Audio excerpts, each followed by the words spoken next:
गया है। राना बिलाल अपडेट कर रहे थे, शुक्रिया आपका।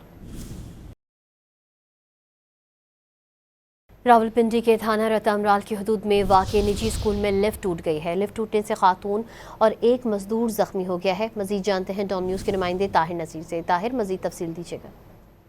जी देखिए, बिल्कुल ये थाना रतमराल का इलाका है, स्कीम 7। यहाँ पे निजी स्कूल की लिफ्ट टूटी है। लिफ्ट टूटने से एक आया और मजदूर जख्मी हो गया। जख्मी में सफिया बीवी जो स्कूल की आया थी और अली शेर जो मजदूर था वो जख्मी हो गया। स्कूल में कंस्ट्रक्शन का काम जारी था कि लिफ्ट टूटी हाथी का और जख्मी को डीएचपी अस्पताल मुंतकिल कर दिया गया है। ताहिर नसीर अपडेट कर रहे थे, शुक्रिया। जी देखिए, बिल्कुल ये थाना रतमराल का इलाका है, स्कीम 7। यहाँ पे निजी स्कूल की लिफ्ट टूटी है। लिफ्ट टूटने से एक आया और मजदूर जख्मी हो गया। जख्मी में सफिया बीवी जो स्कूल की आया थी और अली शेर जो मजदूर था वो जख्मी हो गया। स्कूल में कंस्ट्रक्शन का काम जारी था कि लिफ्ट टूटी हाथी का और जख्मी को डीएचपी अस्पताल मुंतकिल कर दिया गया है। ताहिर नसीर अपडेट कर रहे थे, शुक्रिया।